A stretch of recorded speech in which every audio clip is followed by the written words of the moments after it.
मित्रों नमस्कार। स्वागत है आपका YouTube channel doctor Pawan Jaiswal में। आयकर अधिनियम की धारा 194 जे अर्थात प्रोफेशनल्स को मिलने वाले अमाउंट पर होने वाले टीडीएस के संबंध में किया गया है कुछ परिवर्तन। क्या? आइए जानते हैं इस वीडियो में।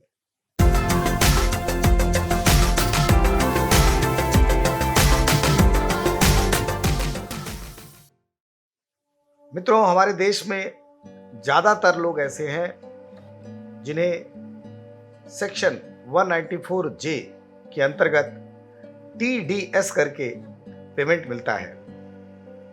आप जब किसी प्रोफेशनल का या किसी कॉन्ट्रैक्टर का, यहां तक कि किसी सैलरीड क्लास पर्सन का भी फॉर्म 26AS देखने का प्रयास करेंगे तो आपको पता चलेगा कि उसमें काफी कुछ अमाउंट सेक्शन 194 जे में डिडक्टेड है। सेक्शन 194 जे के अंतर्गत पहले ये बताया गया था कि किसी प्रोफेशनल को किया गया भुगतान, तो प्रोफेशनल्स में आप जानते हैं chartered accountant, cost accountant, company secretary, advocates, doctors, engineers, architect, valuer, फिल्मों में काम करने वाले जो प्रोफेशनल्स होते हैं आदि आदि, ये सब शामिल थे। साथ ही इस धारा 194 जे को व्यापक बनाने के लिए उसमें एक और परिभाषा डाल दी गई थी, and fees paid for technical services. अर्थात जहां पे कोई व्यक्ति पूर्णतः प्रोफेशनल नहीं है लेकिन अगर प्रोफेशनल की तरह काम कर रहा है, वो अपनी टेक्निकल सर्विसेज की फीस ले रहा है, तो वहां पे भी धारा 194 जे लागू होती थी। और आप सबको मैं बता दूं कि सेक्शन 194 जे में जो टीडीएस का रेट है वो है 10%, 10%।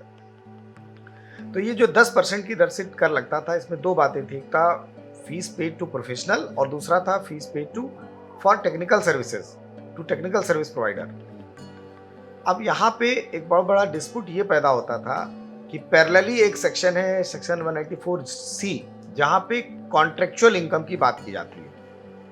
तो कुछ एक ऐसे एग्रीमेंट्स होते थे जहाँ पे ये सेग्रीगेट करना या ये अलग करना बड़ा कठिन होता था कि वो व्यक्ति ना तो प्रोफेशनल है, ना सैलरीड है, ना कॉन्ट्रैक्टर है, तो कैसे, किस धारा के अंतर्गत इसको टीडीएस किया जाए। ऐसे में धारा 192 जो है वो सैलरी की बात करती है, वो बिल्कुल अलग है। वहाँ पे क्लियर कट है कि एम्प्लॉयर एंड एम्प्लॉय की एक रिलेशनशिप अगर है, बॉन्ड है, तब तो सेक्शन 192 में टीडीएस किया जाएगा सैलरी का। सेक्शन 194C भी क्लियर करती है कि यदि कोई कॉन्ट्रैक्ट किया गया है, कॉन्ट्रैक्टर और कॉन्ट्रैक्टी के बीच में कोई कॉन्ट्रैक्ट हुआ है, तो वहां 194C लागू होगा और उसके उपबंध लागू होंगे। लेकिन सेक्शन 194 जे के अब 1 अप्रैल 2020 से दो हिस्से कर दिए गए हैं। पहला हिस्सा क्लियर कट बताता है कि यदि प्रोफेशनल को कोई पेमेंट किया गया है तो वहां पे 10% की दर से कर लगेगा। लेकिन यदि फीस पे की गई है और टेक्निकल सर्विसेज रेंडर की गई हैं, यानी कि प्रोफेशनल सर्विसेज का अभाव है लेकिन टेक्निकल सर्विसेज की व्यापकता है, तो जहां पे टेक्निकल सर्विसेज के लिए फीस दी गई है वहां पर जो टैक्स है वो 10% न कट के अब मात्र 2% किया जाएगा।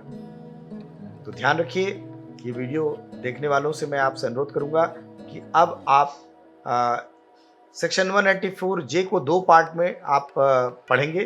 पहला पार्ट होगा fees paid for professional services और दूसरा पार्ट होगा fees paid for technical services. तो टेक्निकल सर्विसेज का जो पार्ट होगा वहां पर मात्र 2% टैक्स कटेगा और जब प्रोफेशनल पेमेंट की बात आएगी तो वहां पे 10% टैक्स काटा जाएगा। एक मेस को बचाने के लिए मैं आपसे ये कहूँगा कि जब आप टेक्निकल सर्विसेज का टीडीएस कर रहे हैं तो उसके लिए सेपरेट चालान जनरेट करें। जब प्रोफेशनल्स का पेमेंट कर रहे हैं तो उसका सेपरेट चालान जनरेट करें। जब फॉर्म 26Q में अपलोडिंग कर रहे हैं तो वहाँ पे सेक्शन 194 जे में जो चालान हो वो टेक्निकल सर्विसेज वाले चालान एक साथ अपलोड किए जाएं, शो किए जाएं, और 10% वाले चालान एक साथ शो किए जाएं। इससे आपको सेग्रीगेट करने में थोड़ी आसानी होगी। वैसे मैं बता दूं, एक बहुत बड़ा डिस्प्यूट चला आ रहा था जिसके रिप्रेजेंटेशंस इनकम टैक्स डिपार्टमेंट को मिल रहे थे, मिनिस्ट्री ऑफ फाइनेंस को मिल रहे थे कि जो टेक्निकल सर्विसेज हैं, जो प्रोफेशनल सर्विसेज हैं, या जो सेक्शन 194C के अंतर्गत कॉन्ट्रेक्चुअल एग्रीमेंट्स हैं, इनमें बड़ी समानता आ जाती है, विभेद आ जाता है, मीमांसा की जरूरत पड़ती है, इसमें काफ़ी ओपिनियन लेना पड़ता है। तो इस लिटिगेशन को अवॉइड करने के लिए मिनिस्ट्री ऑफ फाइनेंस ने, सेंट्रल गवर्नमेंट ने ये बहुत ही एक अच्छा और सराहनीय स्टेप लिया है।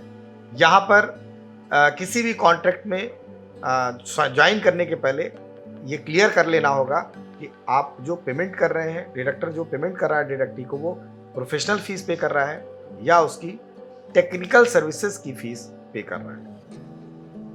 तो यदि वो टेक्निकल सर्विसेज की पे कर रहा है तो मात्र 2% का TDS वहाँ पे किया जाएगा।